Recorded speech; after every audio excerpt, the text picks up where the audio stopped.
Good day, students. A hearty welcome to each and every one of you to this English module. I am Mrs. Annette Burns. I will be your lecturer for this module, and I'm really and truly looking forward to it, and I hope so are you. Allow me this opportunity to start the semester and this module in the correct way. And I would like to share a verse, a very special verse from the Bible with you, and also do a short prayer. Students, I share with you a very special verse, two verses in fact from Philippians 4. And I think especially during this time with everything that is going on in the world, it is so important that we take this message to heart and that whatever we need, we ask from God, but that we also give thanks for those blessings He has already bestowed upon us. Do not be anxious about anything, but in every situation, yes, even in COVID, by prayer and petition, with thanksgiving, present your requests to God. And the peace of God, which transcends all understanding, will guard your hearts and your minds in Christ Jesus. So let us bow our heads now and do just that, present our requests to God in prayer. And I will read for us and I will pray for us at the beginning of this semester, the Lord's Prayer. That prayer that our great teacher, Jesus himself, taught us. Let us bow our heads. Our Father who art in heaven, hallowed be thy name. Thy kingdom come, thy will be done, on earth as it is in heaven. Give us this day our daily bread, and forgive us our trespasses, as we forgive those who trespass against us. Lead us not into temptation, but deliver us from evil. For thine is the kingdom, the power, and the glory, for ever and ever. Amen. Oro students, as we begin this journey into English literature, I would like to share some quotes with you, some sayings, and I hope this conveys to you my absolute passion for English literature, and I hope you will share a little bit of that with me during this semester, and by the end of it you will just be as excited to teach your students English literature. Out of all of these quotes, my favorite is a book is a gift you can open again and again. And I hope and I wish that that is the message you will convey to your learners once you stand in a class of your own. What a gift literature and a book can be. So let us immediately begin with our very first study unit in this module, week 1. And just before we jump into it, you will notice that throughout the presentation, I speak English. And that is my first handy tip for you as future teachers. When you are teaching English, when it is that time in your timetable of the day, speak English to your students. It might not be as fluent as you would like it, but that shows the students that you have self-confidence and that it is okay to make a mistake, and also encourage your students to speak English to you. It is very important that you build their confidence not only in reading English, but in speaking English. The purpose of this module, so in other words, what is our reason for doing this work or this module, is to introduce you to a variety of literary genres in English. And you will notice that at the bottom of the slide, I have included some handy explanations for you. Genre, for example, is a style or category of literature. So one of the purposes is to introduce you to a variety of genres.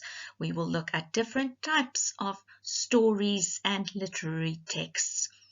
To guide you, number 2, to guide you in analyzing these genres. Now, when you analyze something, you examine it in detail so that you can explain it and interpret it.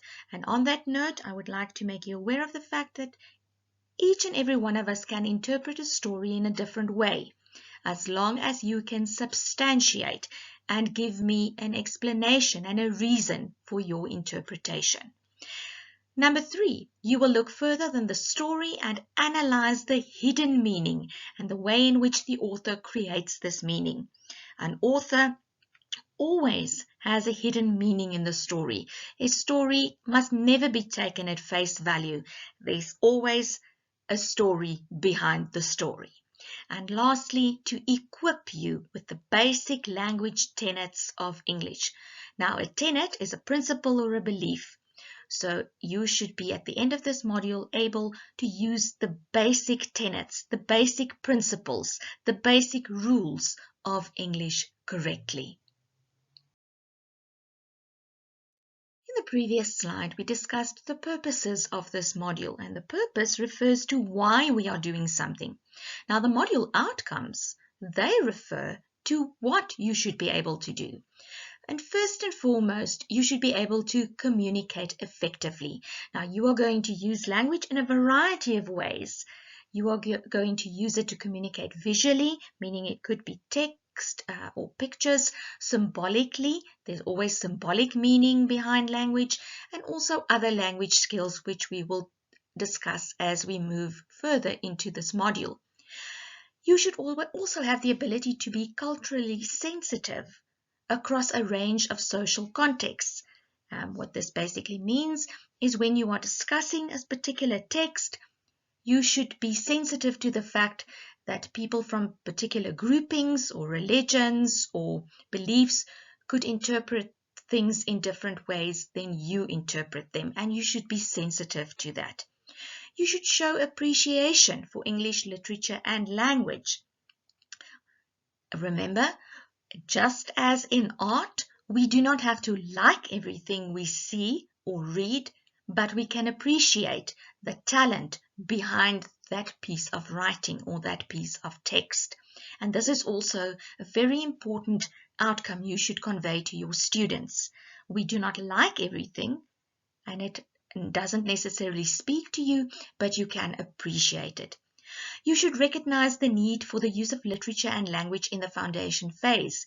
And as we discuss this module further and in the study units to follow, you will be able to easily recognize the need for the use of literature and language in the foundation phase. You should show the ability to apply literary and language skills to the lessons that you are teaching. So literary skills, we will discuss a little bit in this unit. And remember, we should be able to apply skills. So it's not just skills that we learn about. You should be able to apply them in the module and in the work that we are going to do. So if I discuss certain literary skills, some figurative language with you, and we discuss, for example, onomatopoeia, which is where we use sound to convey a message or to describe language, you should be able to recognize that in a piece of text. You should not just be able to know what it is. You should be able to analyze and understand various texts through the writing of literary essays. And this is very important.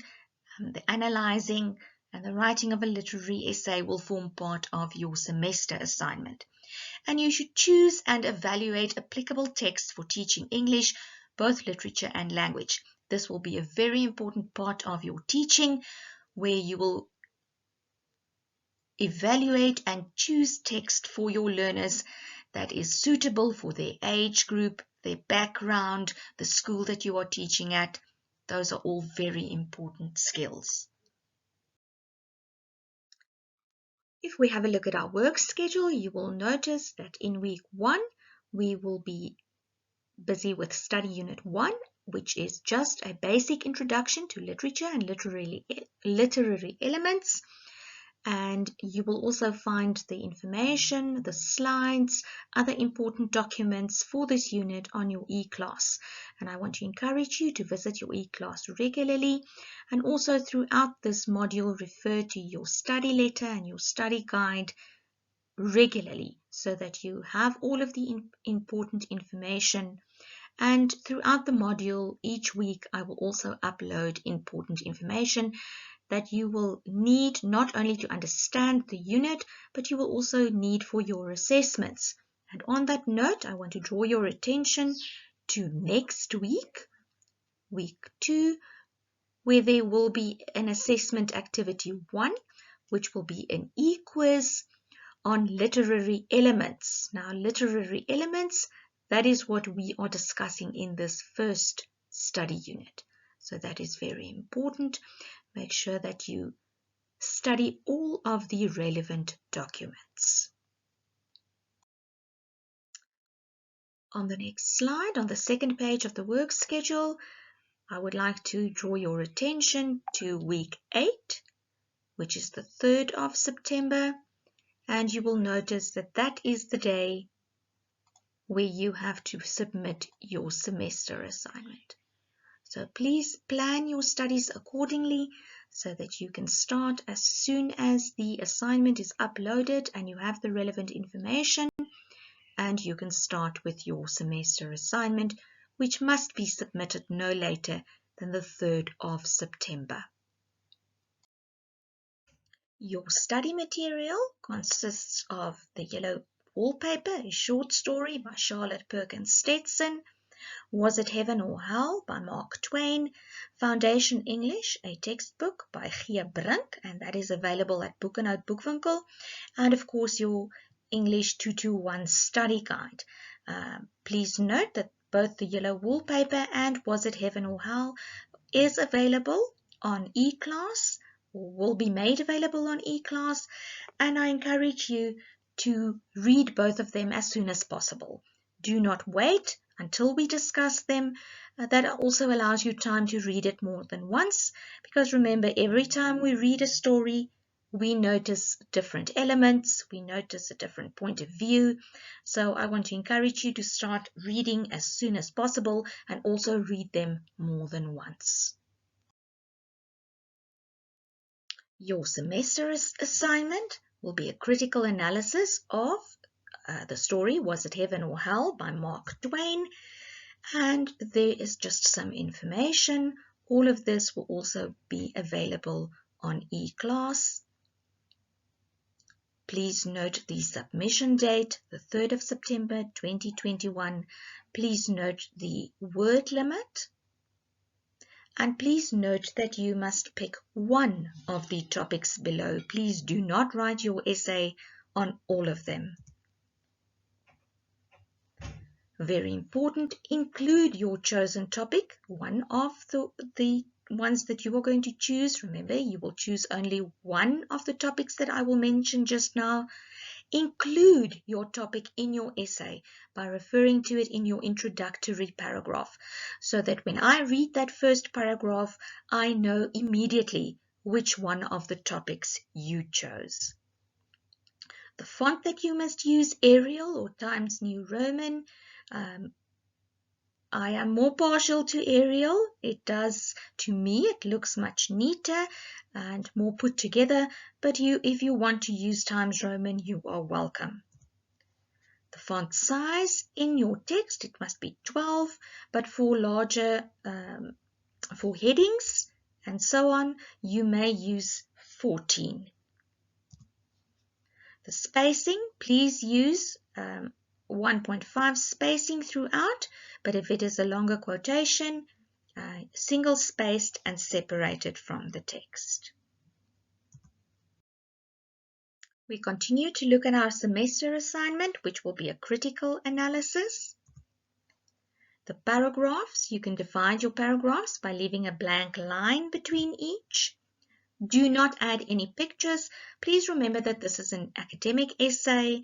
It is not a picture book, so we do not add any pictures. The idea is not to decorate your work. It is academic content, and the focus should be on the content. You will not receive better marks if you include pictures. Please do not include them. Please use headings where needed so that it is clear to me what a particular paragraph will focus on. Page numbering should be visible from the first page of the introduction, and it must continue right until the end, including the very important bibliography. Please cite your sources by using in-text referencing and include all your sources in the bibliography. This is most important as you cannot include content from a source without acknowledging them in the bibliography and also acknowledging them using in-text referencing. The rubric that will be used is visible and you can study it in your study letter that was also uploaded for you in the study unit 1 or in week 1. Your semester assignment, let's look at the topics that you may choose from. Please remember, choose only one of these topics. You are going to draw a contrast between the characters of the two aunts and the doctor. Pay particular attention to the text and make specific references to their various characterization descriptions. If this doesn't sound like a topic that draws your attention or that you would like to write about, you could also outline any one of the main themes explored in the short story and explain how it relates to the plot and the characters. You may make references to specific motives and other literary devices. And remember that these literary devices and things like motives and themes we will look at in just a moment so that you can better understand them and apply them in your assignment. Number 3, you could also write a close critical analysis. So in detail, you could analyze the following passage, relating it to the short story as a whole. So you must show how this passage relates to the story. What is its place in the story? And there is the quotation or the passage from the book. You may make references to specific themes, motives, and other literary devices. When we discussed or looked at the work schedule, I drew your attention to the e-quiz that you will have to complete during the week of study unit 2, and just some more information about that. Please prepare study unit 1 before you take the quiz. It will be multiple choice. It will be an e-quiz and it will open on Monday the 19th of July at 7 in the morning and it will close on Friday the 23rd of July at 11 o'clock at night. The marks will be 10 and you will have 10 minutes to complete. Alright students, all of the previous information was just general information and we now jump into our first study unit, an introduction to literature.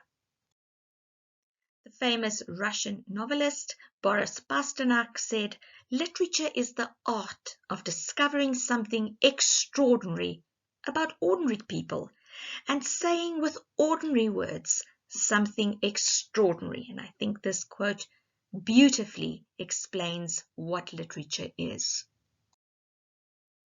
Our outcomes and our assessment criteria for this study unit 1. You must understand the 3 genres of English literature. And how will I know that you can do that? How can you yourself know that you have managed to reach that outcome? You can define the following concepts. And by define, we mean that you can describe them. A short story, a drama, and a novel. Those are the 3 genres of English literature we will look at. You can discuss the content of all 3 prescribed texts, and you can understand and explain key literary terms. So what is literature? I'm quite sure if I ask all of the students of this module, we will get as many answers, because literature means different things to different people. But let's look at literature in the context of our module. In Latin, literature is referred to as writings. The Latin word for literature basically just means writings, and we will accept that as a definition. The French call it belles lettres, and that refers to fine letters or fine writing, an artistic kind of writing. Also, In the context of this module, we will accept literature as being fictional or imaginative writing, so it's writing that is made up or invented. It includes various genres or various types of writing like prose, poetry, fiction, and drama. It has a certain form, a certain expression, and an emotional power. We all know that books make us feel something. We have a point of view. It speaks to our emotions. So literature can be defined as books as well as other written works, especially those considered to have creative or artistic merit or lasting value. But what is the purpose of literature? Why do we read literature? Why do we study literature? Why do we discuss literature? We do this because we are exploring what it is to be human. Every story, every poem, every piece of text describes to us a little bit more of the human condition and what it means to be a human in this day and age. It is a way of communicating with others about a huge range of ideas and concerns. Literature helps us to understand people, societies, events, and cultures. So let us now look at some literary devices. These are tools, things that a writer will use to color in the story, to explain the story, to make meaning to the reader. And first, let's look at literary elements.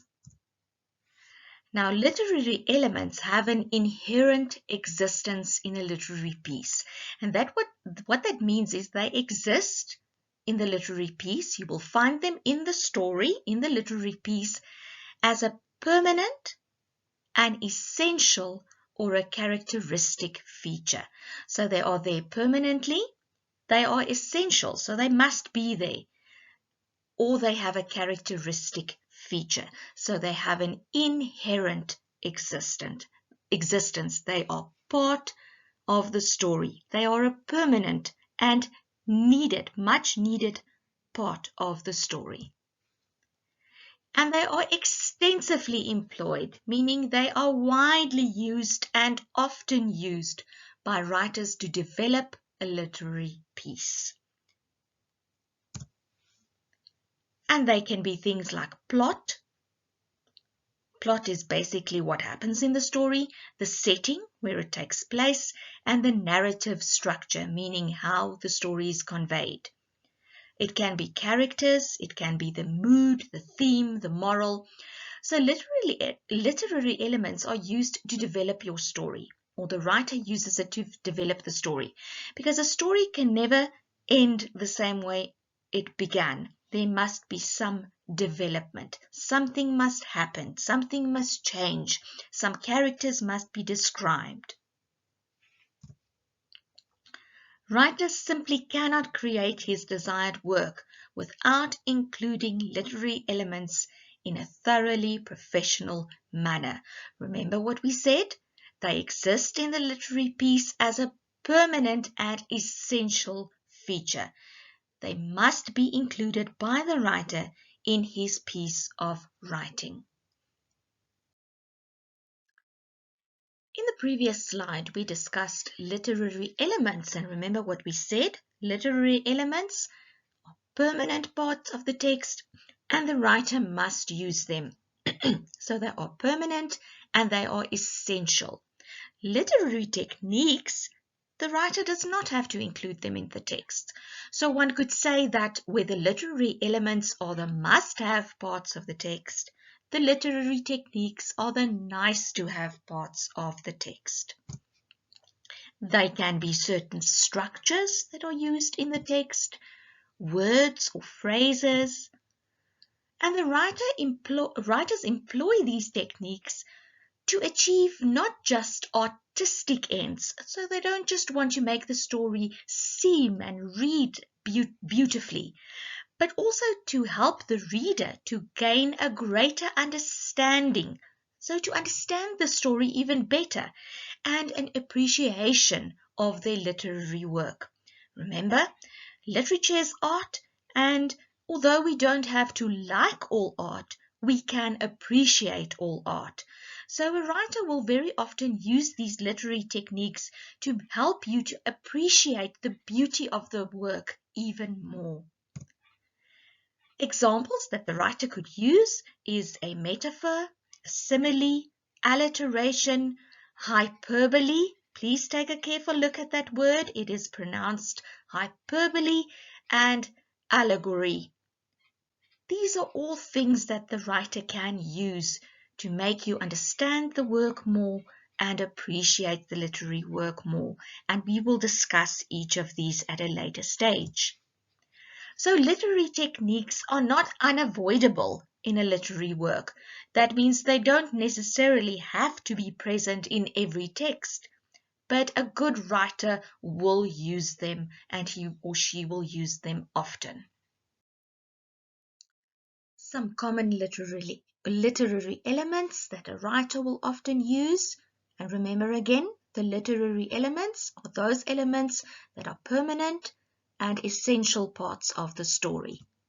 The plot. Now, what is the plot?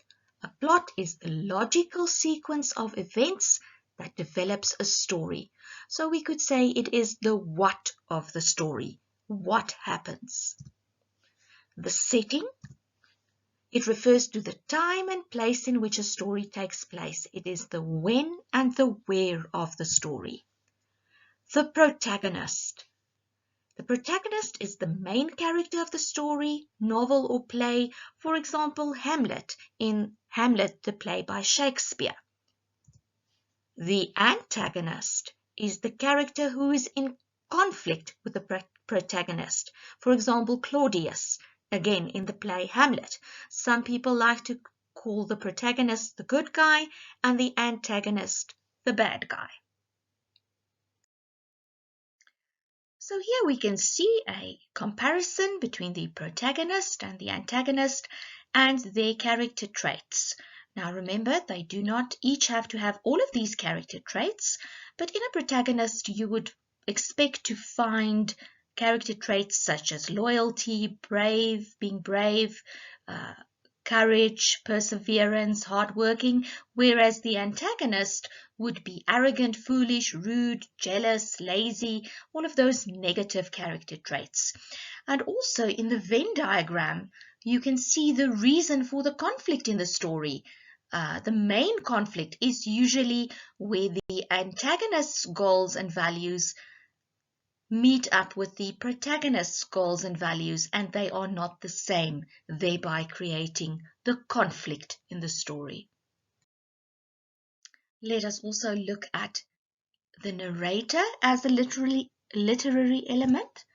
The narrator is the person who tells the story or who shares the story with us, and it can be in a first-person narrator, it can be a third-person narrator. We will look at that in a bit more detail later. So the author, if you look at the picture, the author writes the story, the narrator tells the story, and the character will act out the story, especially if it is in the form of a play, but also just in a usual story. You will see the story play out in your head. The narrative method is the way in which a story is presented, comprising the plot and the setting. We look at some additional literary elements. The dialogue. It's just the words of the characters, the way they speak to one another, the way they speak of others. Conflict.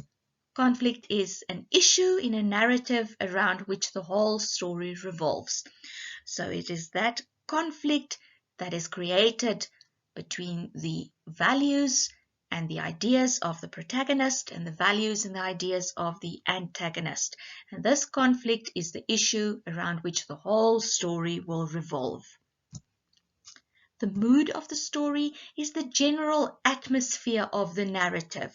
And if we talk about the narrative here, we mean the way in which the story is told. So it's the general atmosphere that is created by the way in which the story is told by the narrator. So is the atmosphere one of excitement? Is the atmosphere one of doom and gloom and impending tragedy? So what is the general atmosphere of the story that you are reading? And then also the theme. It's the central idea or the concept of a story. The previous couple of slides, we discussed those literary elements. Remember, those things that are part and parcel of the story. They are permanent, they are essential, and the writer must include them in the story. Those were things like the plot, the setting, the theme.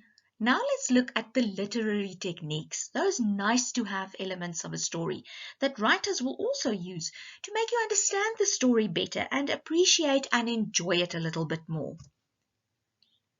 They are structures, usually a word or phrases in the literary text that the writer will employ to achieve artistic effect.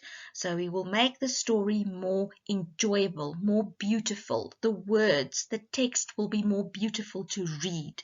It will be artistic language. It helps the reader to have a greater understanding and appreciation of the literary work. Remember, we discussed this earlier as well. And the examples: metaphor, simile, alliteration, hyperbole, allegory, and there are many more. These are just a few. So literary elements are part of the story. Literary techniques can be part of the story. Let's now look at some common literary techniques. Remember again, and I will repeat this often, the literary techniques are those nice to have parts of the story that the writer can use, but he does not have to use. Let's look at imagery. It is the use of figurative language to create visual representations of actions, objects, and ideas in our mind in such a way that they appeal to our physical senses. Or in other words, it's words that describe the scene so clearly that you can almost see, hear, feel, taste what is being described. It is as if you are physically there, as if you are in the story, experiencing it with the characters. For example, the room was dark and gloomy. The words dark and gloomy are visual images. Can you see the pictures in your mind? Is it scary? How does it make you feel? Or another example, the river was roaring in the mountains. The word roaring appeals to your sense of hearing. Can you hear the tumbling water? Can you hear how loud it is? And how does it make you feel? Another common literary technique that we can look at and that writers often use is a simile and a metaphor. And one could say that they are basically two sides to the same coin because both are comparisons. They both compare two distinct objects with each other, and they draw our attention to the similarity between the two objects. The difference is that a simile uses the word as or like, and a metaphor does not. Let's look at an example. My love is like a red, red rose is a simile because my love is being compared to a red, red rose, and the word like is used. If we look at this example, it is a metaphor. He is an old fox, very cunning, because a person is being compared to an old fox, a fox being a very sly and sneaky animal, but the word like or as is not used. The hyperbole as a literary technique is one of my favorites because it is an exaggeration. It is a deliberate exaggeration of actions and ideas for the sake of emphasis.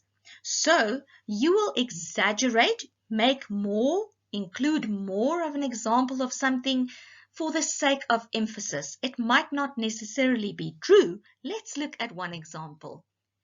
Your bag weighs a ton. Now, we all know that the bag cannot really weigh a ton because it would simply be too heavy to carry, but it is to emphasize that the bag is really heavy. The second example, I've got a million issues to look after. Now, here's a warning: as a teacher, you might very well one day have a million issues to look after, but for now, it is not really true. You don't have a million issues. It is just to emphasize that you have a lot of work. And if you look at the picture that I have included there, it is a podiatry hyperbole. Podiatry, of course, is the study of feet.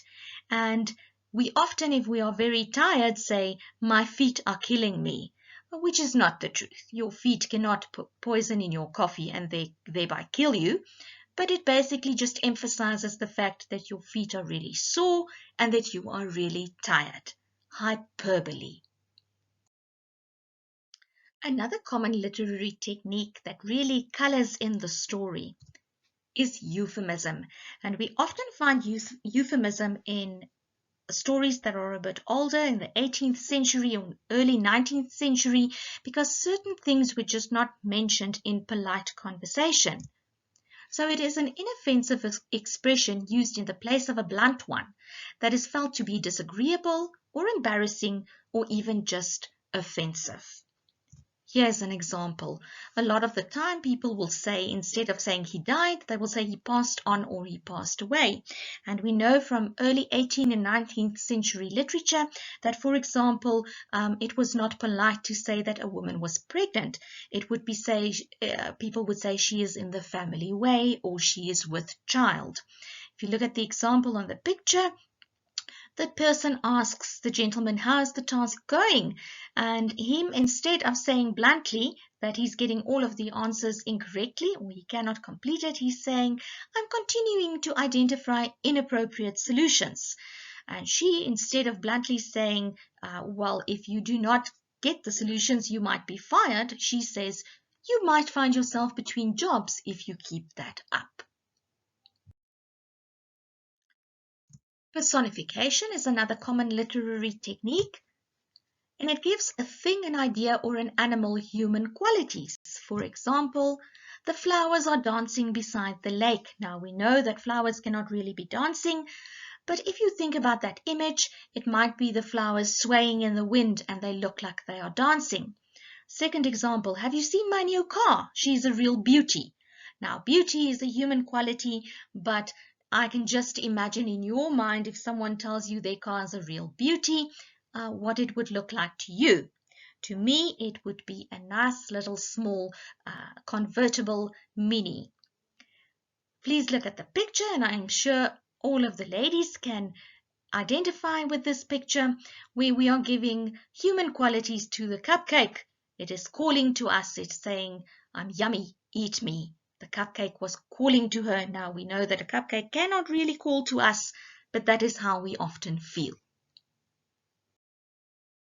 Another common literary technique that is often used and is easy to include in writing, and you will also easily recognize it in text, is alliteration.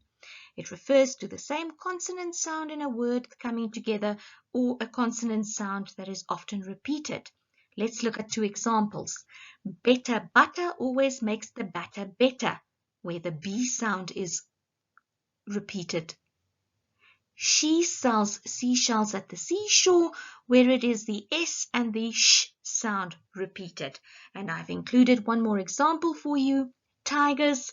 Tim the terrifying tiger tiptoes through tangled trees, his twitching tail thumping, his terrible teeth terrifying turtles who tumble away.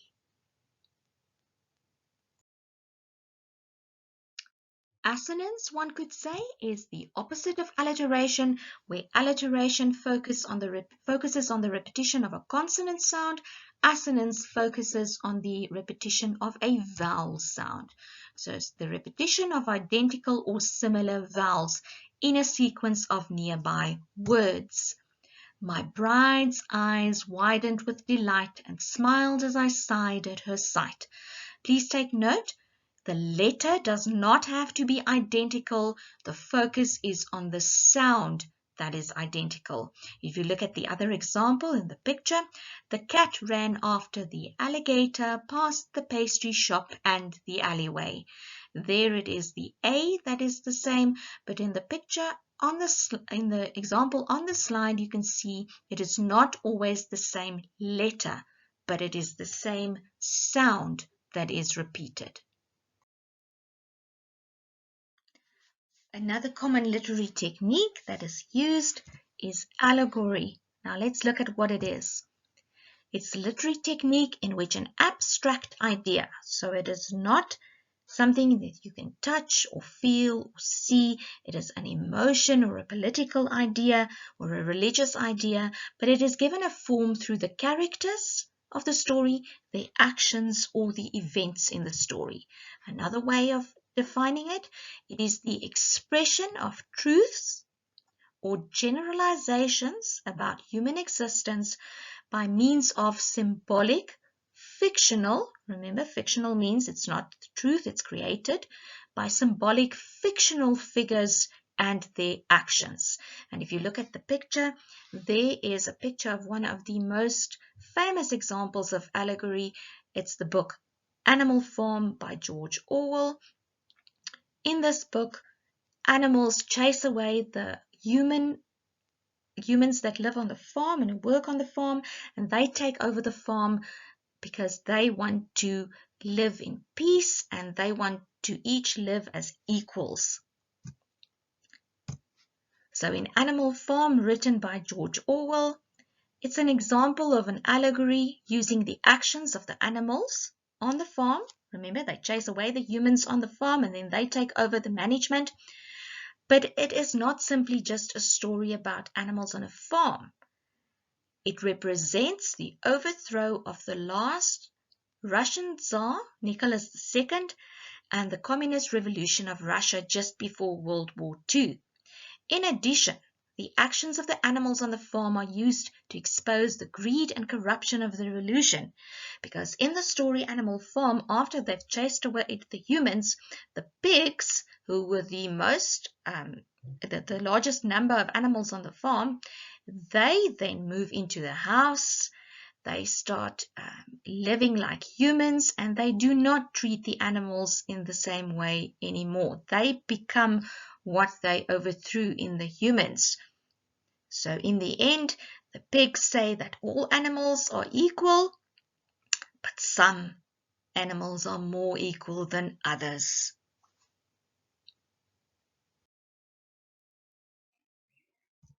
A literary technique which can create a lot of humor in a story is irony, because it is the use of words in such a way in which the intended meaning is completely the opposite to their literal meaning. For example, the bread is soft as stone. We then know the bread isn't soft at all.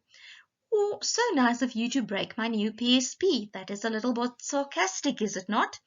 And look at the examples that I've included for us. They are very ironic. Phone out of service, give us a call. We noticed there on the first billboard, but how will you call them if your phone is out of service?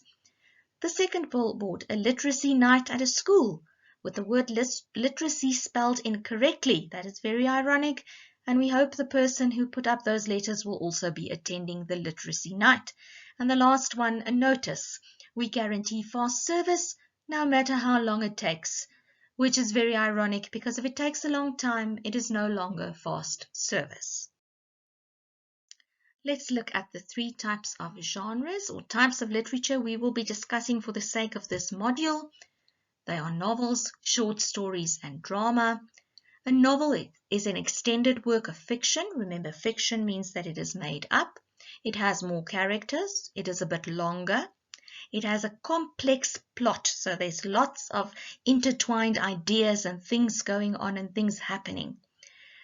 It explores the plots and the motives. The story can be told through various perspectives. So the characters in the story, they each can have their own point of view. A short story is shorter than a novel. It can be read in one sitting if you are really focused and you want to finish it. There are only a few characters, and there's usually only one problem or conflict that is either solved or not by the end of the short story. A drama is also called a play. It uses dialogue in the writing, and it is meant to be performed, usually on a stage. It's written in a script format, and it is divided into acts and scenes, and also some stage directions are included, such as place the table in the middle of the stage or pick up the phone here, things like that. If we now look at the narrator of the story, remember a narrator is one of those elements that must be included in a story. You can either have a first person, second person, or third person narrator. The first person speaks from a personal point of view, and the interactions with the other characters are viewed through his or her eyes. So that might not necessarily be the truth, but it's the first person narrator's point of view. The second person narrator speaks in the you format, and it is very rarely used in stories. The third person narrator is not a character in the story, but an observer, so someone looking in from the outside, and the actions are then described. A third person narrator might be omniscient, meaning able to tell what all the characters are thinking, but it's not always the case. The third person is very limited.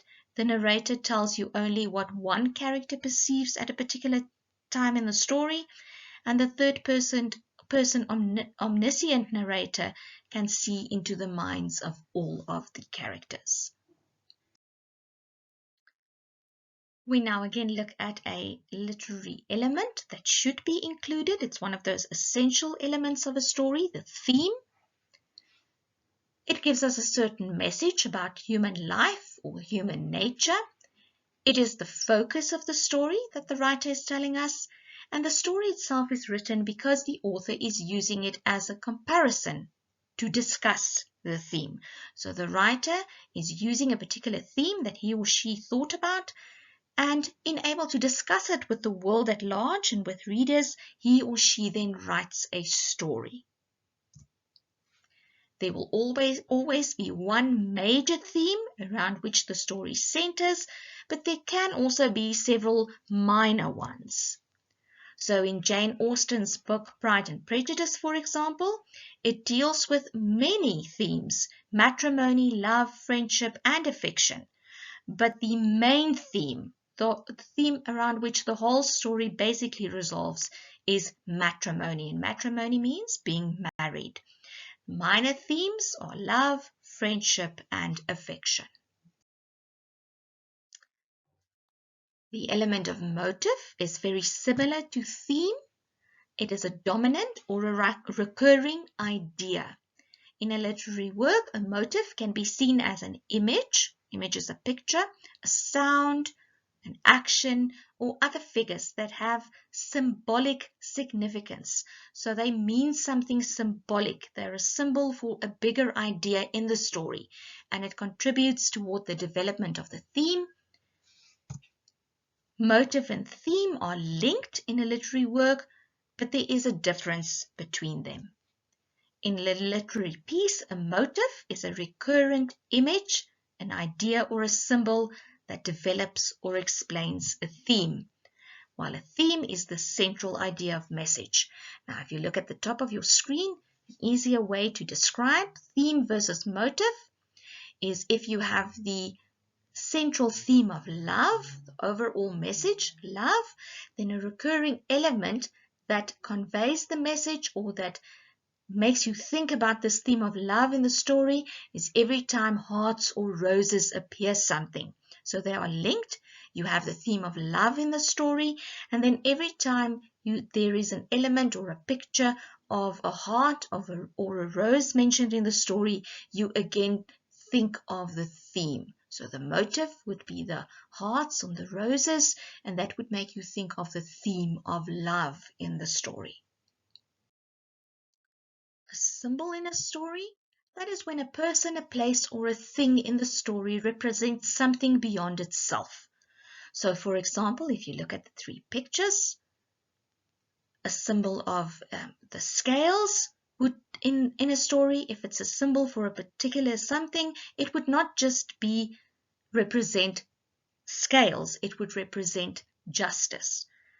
A rose could be a symbol for love, and a four-leaf clover for luck. So they are never just these images or these items in themselves. They present something bigger and something beyond themselves. Most often it is something concrete, like we see here. We see the actual scale, we see the actual rose, and we see the actual four-leaf clover, or tangible, meaning you can touch it, but it represents an abstract idea. Again, you can clearly see it in these pictures, where the scales, which are tangible, you can touch them, but they will represent in their story, or they will be a symbol for the idea of justice. A rose will be a symbol for the idea of love, and the four-leaf clover will be a symbol for the idea of luck. Characterization in a story is a technique that the writer uses to not only create the character, but also to develop the character. And how does he use this? By what the character does or says, what other characters in the story say about him or her, and how they react to him or her. The author reveals directly or through a narrator what the character development is. The element of style is the particular way or the distinctive way that a writer uses English so that his or her book might sound a certain way when you read it. Now, how can a writer achieve this? The word choice, the sentence length, the arrangement of the words or the paragraphs, the complexity of the words, the use of figurative language and imagery. An easier way to describe style or to compare it or to understand it is to think about, for example, books that are used for academic learning and books that we read for enjoyment. Think about perhaps a book on mathematics. Think about the word choice, the sentence length, how the paragraphs and the chapters would be arranged, how complex the language might be, and of course you wouldn't expect to find any figurative language in that book. It has a particular style. Now think about a book that you read for enjoyment. Let's say, for example, a book by Jane Austen. The word choice, the sentence length, the complexity of the language, and of course, a lot of figurative language. The book by Jane Austen that was written in another century might also sound much different. Its style would be a lot different from a book that is written by a modern day author, because some of the words we don't even use anymore. Some of the ideas are foreign to us. So each book will have a different style. Each kind of writing will be different. In the previous slide, we discussed that each book has its own style. There's its own style of writing according to what the book will be used for, what the text will be used for. Now let's look at some of these styles. And the first one is the expository or argumentative style. This writing style is subject-oriented. The focus of the writer is to tell the reader about a specific topic or subject, and the author will leave out his or her own opinion at the end of the story. Another style of writing could be the descriptive style, where the author will focus on describing an event or a character or a place in detail. Sometimes descriptive writing is poetic in nature, where the author specifies an event or an object or a thing rather than merely giving information about an event that has happened. Usually, the description incorporates sensory details. Now, sensory details are details where you will have to use your senses. You have 5 senses. So, in the descriptive style, the writer will include something that you will see with your eyes. He will describe, give you a visual image. He will describe sounds. He will describe tastes and how something feels when you touch it. So he will incorporate those details that appeal to your senses, where you will see something and hear something and almost feel the touch of the leaf or the softness of the material. The persuasive style is another style of writing where it is a category of writing in which the writer tries to give reasons and justification to make the reader believe his point of view. The persuasive style aims to persuade and convince the reader. Remember, when we discussed in the previous slide the argumentative style, it was noted that the writer does not try to persuade the reader or give his or her own opinion. In the persuasive style, that's exactly what the writer does. He's trying to persuade and convince the reader that his point of view is the correct one. In the narrative style of writing, the writer is telling you the story. So it is a type of writing where the writer narrates the story to the reader. It includes short stories, novels, biographies, and poetry. Something that a writer could also use in his or her story is allusions. An allusion is a reference to a well-known person, place, or event, or even literary work or work of art to enrich the reading experience by adding meaning. So an allusion would be a literary technique, meaning it doesn't have to be in the story, but it can be so that it can enrich the experience of reading that book for the reader. Let's look at an example. Don't act like a Romeo in front of her. So Romeo is the reference. The writer is referring to a well-known person or a well-known literary work, the play Romeo and Juliet by Shakespeare, and he's telling someone, don't act like a Romeo in front of her. So Romeo is the reference. He's referring to Shakespeare's Romeo in Romeo and Juliet, and he was a passionate lover of Juliet in the story.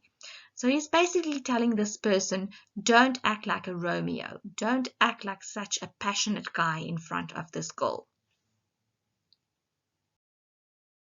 When we are reading any literary text or discussing a story or think about a story, it is very important that we also think about the historical context. Now, what does that mean? It means that we will think about when the text was written, what society was like at the time the text was written. So what was going on in the world at the time when the text was written? What or who influenced the writer? Where did he grow up? What was his upbringing like? What was his parents like? What was his schooling like?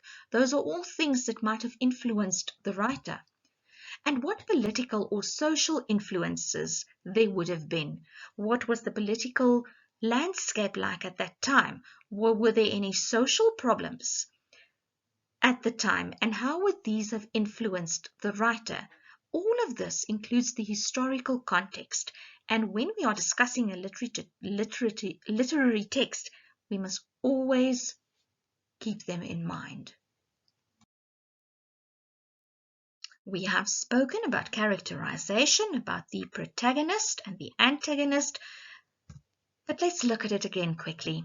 The protagonist is the main character, he's often the heroic type, and he opposes the antagonist. The antagonist is a person or a thing fighting against the protagonist of the story. Note here, it is a person or a thing. It could be an idea, it could be a corporation, it could be a company. It is not always a person who fights against the protagonist. And look at the picture there, the comparison between the protagonist and the antagonist.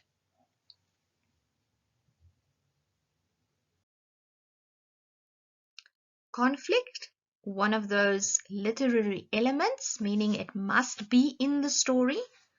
Conflict, it is a person or a thing fighting against the protagonist of the story.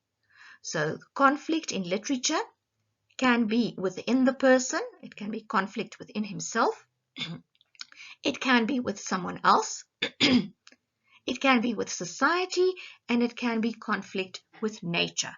But in every story, there is some kind of conflict. On the slide, you will find some additional resources that you can read and some videos that you can look at to further explain this study unit. As you prepare for week 2, I want to draw your attention to the following preparations. Please complete study unit 1 in your activity pack. You will find the activity pack on your e-class. Read study unit 2 in your study guide, page 18 to 19, and prepare for study unit 2 by reading our short story, The Yellow Wallpaper.